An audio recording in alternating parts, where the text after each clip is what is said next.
Salut les amis, bonjour, c'est Gaël. Aujourd'hui, Gaël, bonjour, je suis copywriter, consultant marketing et best-selling auteur de Fit for Purpose Leadership 2. Voilà le petit livre.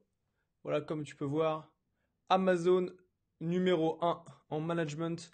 Bonjour, et aujourd'hui, et bien sûr, je vis à Londres, à London Town. Voilà, bon, aujourd'hui, on va voir encore une fois un des mots qui ruine tes ventes, et un mot qu'il faut absolument que tu supprimes pour que tu rendes tes copies plus pertinentes, plus puissantes et pour que tu fasses plus de ventes. Super, super important. Avant de commencer, si tu me suis, enfin, tu as déjà peut-être vu les vidéos précédentes, partage-le avec tes amis, tag tes amis dans les commentaires pour qu'ils puissent venir et puis justement pour qu'ils profitent de toutes les pépites qu'on va voir aujourd'hui qui vont vraiment permettre d'augmenter tes conversions et tes ventes. Merci. Voilà, bien sûr, comme d'habitude, on ne le présente plus. Mon pote Gogo le gorille. Donc Gogo le gorille, c'est un bon pote. C'est un pote en fait qui me permet quand je rédige des pages de vente de toujours me rappeler de la chose la plus importante. C'est pour qui est-ce que j'écris. Donc en fait c'est mon avatar client quand je rédige des pages de vente, quand j'ai rédigé des pages de vente pour différents clients, je mets Gogo en tant qu'avatar. Donc je voulais aller faire un petit big up ce matin, big up à Gogo. Et puis voilà, on va commencer dans ce que certains appellent le jeu de Motus, le Motus.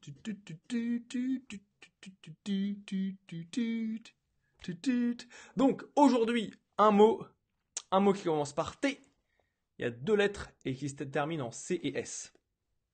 Alors c'est un mot en fait, encore une fois, comme la majorité des mots qu'on utilise, le gros problème en fait quand on écrit et quand on rédige, c'est qu'en fait on va être amené à rédiger et à parler comme comme en fait à rédiger comme on parle en fait. Donc voilà, là je vois des petits commentaires voilà par rapport à Motus. Donc merci Damien. Salut Thierry, bonjour, merci bien. Donc retournons à nos moutons et justement au mot de la journée. Donc c'est le mot truc.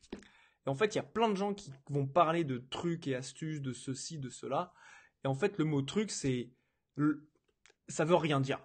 Un truc, ça veut tout dire et ça veut surtout rien dire. Et quand tu écris, c'est simple. Tu peux pas avoir la liberté, tu peux pas prendre la liberté d'utiliser de l'espace, d'utiliser du temps pour tes clients pour dire des choses qui n'apportent pas de valeur. Tu vois? Et quand tu dis des trucs, ça veut strictement rien dire. Ça veut rien dire. Un mec dit voilà, je vais te donner des trucs. Tu vois, c'est quoi des trucs? Les gens ils veulent pas savoir ça. Les gens ils veulent savoir vraiment ce qu'ils vont avoir et ce que votre formation, votre produit, vos services vont leur apporter. Parce que s'ils ont pas ça, ben, c'est simple. Mais ils vont pas acheter, tu vois. Si on te dit voilà, je vais te donner des trucs, tu dis très bien, mais ça sert à quoi? Donc, à la place du mot truc, il y a plusieurs mots par lesquels tu peux le remplacer. Déjà, le premier mot, tu vois, ça peut être des secrets. Je vais te donner des secrets. Des secrets, c'est déjà plus spécifique que des trucs et astuces. Non, tu révèles un secret. Révéler un secret, c'est quand même bien plus puissant parce que les gens, dans l'esprit humain, encore une fois, tout ce que je dis, c'est basé sur la psychologie humaine, sur ce dont est basé sur la manière dont le cerveau fonctionne. Voilà, je reprends les mots dans le bon ordre. Donc la manière dont le cerveau fonctionne et les êtres humains, ils veulent toujours avoir un secret. Les êtres humains, la manière dont ils sont configurés, dont leur système nerveux fonctionne, c'est qu'ils ont envie, ils se disent tout le temps qu'il y a un secret qu'ils n'ont pas et que si on a ce secret, on arrive à avoir un résultat extraordinaire. Donc, les secrets à la place de parler des trucs. Déjà, c'est la première chose.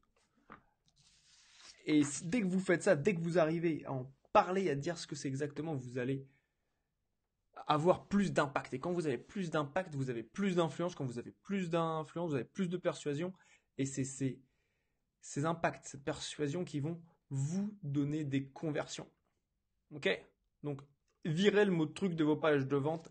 Allez là maintenant, enfin pas maintenant, mais dès que vous avez fini ce live avec moi, allez dans vos pages de vente, dans vos emails, dans vos posts Facebook. Faites un CTRL F pour faire une recherche, si vous aimez les raccourcis clavier, bien sûr. faire un CTRL F pour les recherches et chercher si vous utilisez le mot truc et surtout retirez-le, remplacez-le. Vous pouvez le remplacer par le mot secret, c'est un mot extrêmement puissant, les secrets, les gens veulent connaître les secrets. Première chose, sinon vous pouvez le remplacer par des choses qui sont spécifiques, enfin par des mots qui sont spécifiques à votre contenu, à votre offre. Vous pouvez très bien parler de, j'ai noté ici, des activités, si par exemple vous vendez un bootcamp ou si vous vendez une journée de mastermind par exemple, vous allez faire des activités extraordinaires, vous allez faire des trucs extraordinaires, c'est nul, des activités extraordinaires, déjà tu sais ce que tu vas faire, donc c'est bien plus puissant. Tu peux remplacer également, si tu organises un événement, de parler justement des speakers extraordinaires, des gens qui vont être là, de ce que vous allez faire pendant la journée. Soyez précis dans vos pages de vente, soyez précis dans vos communications. Ne gaspillez pas, voilà, c'est le mot, ne gaspillez pas. Le mot truc, c'est un mot qui va vous donner du gaspillage. Et on évite ça, parce que c'est simple, c'est vous qui payez votre budget pub dans Facebook, c'est vous qui payez vos hébergements, donc on évite le gaspillage au maximum. Et quand vous évitez le gaspillage, vous transformez la vie d'un maximum de personnes. Donc encore une fois, virez le mot truc de vos pages de vente. C'est un mot qui veut rien dire, qui d'une ne veut rien dire, et de deux, même si ça voulait dire quelque chose, ça n'éveille pas l'intérêt.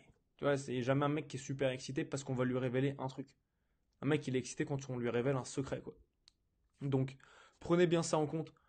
Regardez bien, faites bien attention et surtout virez le mot truc de vos pages de vente. Donc voilà, on a vu aujourd'hui un septième mot à bannir de tes pages de vente pour qu'elles aient plus d'impact, pour qu'elles vendent mieux. Donc utilisez-le, prenez-le, faites en sorte de transformer vos pages de vente. Voilà, donc dans la prochaine vidéo, on va voir le 8e mot qui ruine tes ventes. Donc toujours sur le même principe avec quelques lettres et un petit tiret pour garder le secret, avoir un peu d'énigme. Donc voilà, et le dernier mot, c'est vraiment un mot qui est très puissant et un mot encore une fois qu'on utilise dans la vie de tous les jours. Mais le fait qu'on l'utilise dans la vie de tous les jours, c'est ça le piège.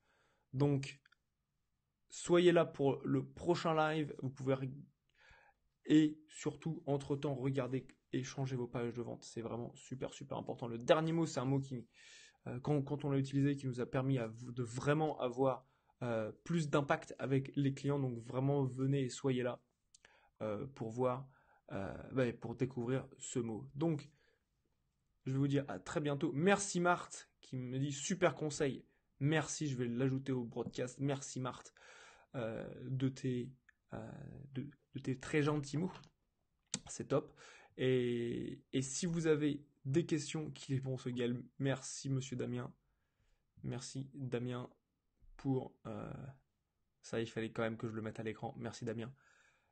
Si vous avez des questions par rapport à ce mot-là, par rapport à vos pages de vente spécifiques, mettez-les dans les commentaires ci-dessous pour que justement j'y réponde et puis pour que je réponde à vos interrogations bien personnelles et puis pour que vous puissiez changer et améliorer vos pages de vente et que vous vendiez plus.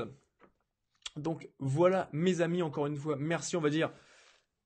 Gogo va vous dire au revoir également parce que c'est quand même un petit singe bien sympa, ce petit Gogo. Pour l'histoire, je l'ai trouvé quand on était en vacances. On était en vacances à Majorque, dans un petit village qui s'appelle Sóller, là où le roi d'Espagne vient faire ses vacances dans une petite ville portuaire. En fait, j'avais le choix à cette époque, j'étais avec un ami. La question, c'était entre une statue de Bouddha et le petit singe. Et j'ai vraiment kiffé le petit singe. Je me suis dit, ouais, je vais le prendre. Sa question qui était ouf, c'est qu'il m'a dit, est-ce que pense où tu vas le mettre chez toi? Et j'avais déjà la place pour Gogo, donc il était déjà dans mon cœur, c'est un petit gorille, je pense, un petit gorille au dos parge, entellumé au dos doré. Donc voilà, passez une bonne journée. J'espère que vous avez kiffé la petite anecdote sur mon petit gorille. Et je vous dis Mais au mot numéro 8, huitième et dernier mot. À plus, salut!